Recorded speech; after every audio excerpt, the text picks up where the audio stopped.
In this video, I'm going to go over a common method that the AP Calculus likes to use to test you on derivative.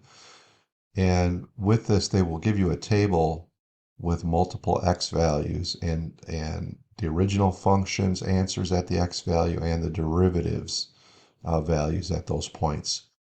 And what they can do with this is they can test you on your different derivative rules. So for example, here we have a table. We have x equal -3, 4, and 6, and we have different values, g of x, g prime x, h of x, and h prime of x. And it says find f prime of 4 for each of the following. Okay, so we have f of x is equal to g of x plus h of x. So this would just be the addition rule. So what we're going to do is we're going to find f prime of x, which in this case here would just be g prime of x plus h prime of x, and then we're just going to plug in 4. Now when we do this, we're going to have to use the table to get our answers. Okay, so if we go up to the table, we can see g prime of 4 is equal to 2, and h prime of 4 is equal to -5. So the answer for f prime of 4 would equal -3. All right, so it's a way for the AP to make one table, and it's able to test you in multiple different types of problems. Okay, so then we can do something with the product rule. So let's say we had f of x is equal to g of x times h of x. Well, in order to do the product rule here, f prime is going to equal now derivative of the first. So let's go g prime x times h of x plus the derivative of the second, h prime x times g of x. And then we're going to plug in 4, and we're going to use the table to get our values. Okay, so let's plug in 4 here. All right, so if we go back up to the table, g prime of 4 is 2, h of 4 is 6, h prime 4 is -5, which we did up earlier, and g of 4 is -3. So we would get 12 plus -5 times -3 is 15. So this would come out to be equal to 27. So f prime 4 in this case here would be 27. Okay, all right, let's try a few more. All right, so let's try a couple with the quotient rule. So we have f of x is equal to g of x divided by h of x. So the product, or the quotient rule, f prime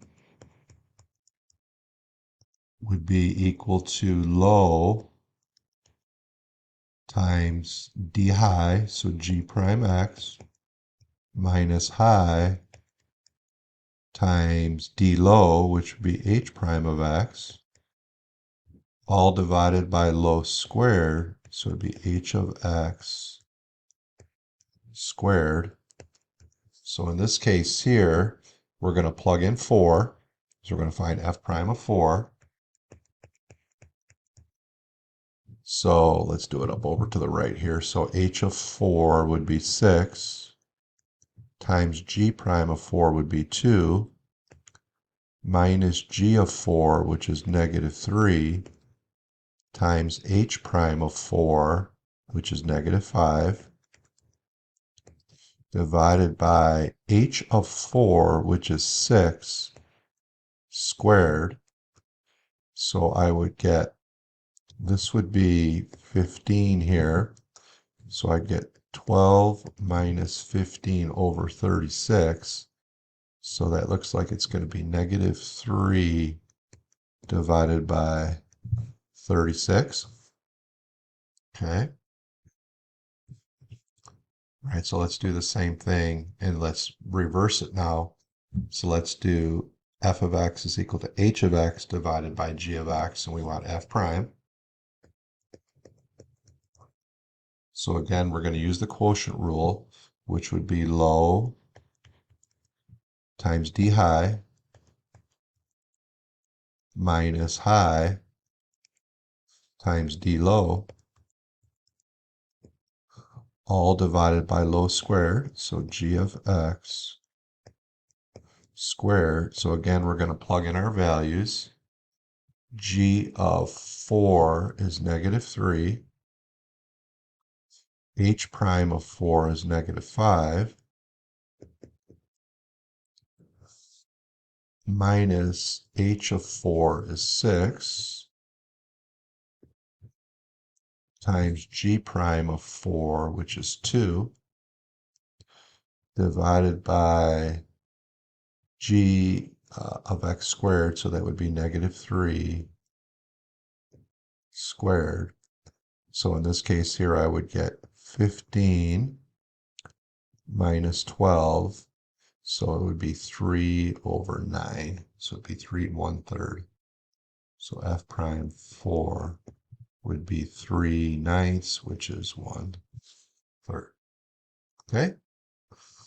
All right, so let's finish it off with an example where we're mixing in table values along with other types of functions.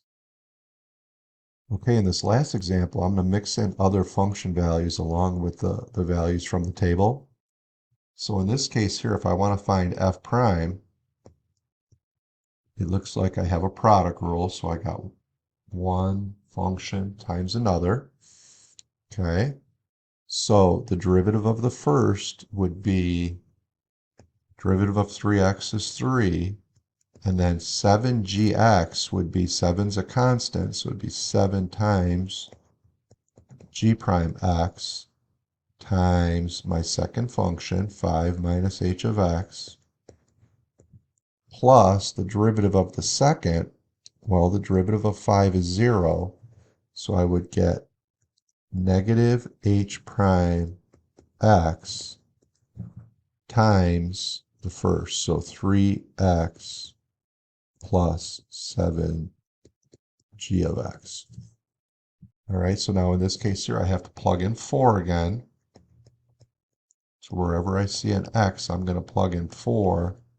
So I get 3 plus 7 times g prime of 4 times 5 minus h of 4 plus negative h prime 4 times 3 times 4 plus 7 times g of 4.